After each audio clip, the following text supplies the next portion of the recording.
Hello అండి. మన గార్డెనింగ్‌లో నేను యూజ్ చేసే ఫర్టిలైజర్స్‌లో మరొక ఫర్టిలైజర్. అండ్ ఈ ఫర్టిలైజర్ కోసం కూడా మనం గింజ తీసుకుంటున్నాం.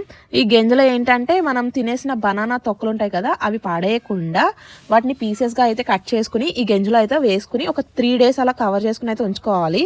కరెక్ట్‌గా 3 డేస్ తర్వాత అయితే దాన్ని ఓపెన్ చేసుకొని ఆవేశంగా చెయ్యి అయితే పెట్టకండి. చేతికి గ్లౌస్ గానీ, లేతే కవర్ గానీ తొడుక్కుని అయితే పెట్టండి.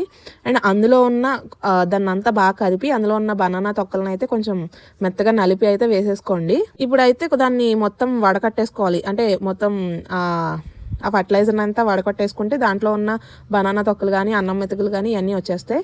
ఇప్పుడు మనకి వచ్చిన ఫర్టిలైజర్ ఒక ప్లాస్టిక్ డబ్బా చూపిచ్చాను కదా! దానంతా అయితే దాని నుంచి ఒక 3 అనమాట. అంటే 1:3 రేషియోలో అయితే మనం వాటర్ తీసుకోవాలి. ఎప్పుడూ ఒకే ఫర్టిలైజర్ కాకుండా మారుస్తూ అయితే ఫర్టిలైజర్స్ ఇస్తాను నేను. చూసారా నా ఫ్లవరింగ్ కూడా చాలా అంటే చాలా బాగుంది. మరిన్ని అప్డేట్స్ కోసం కొంచెం సబ్స్క్రైబ్ చేసుకోండి.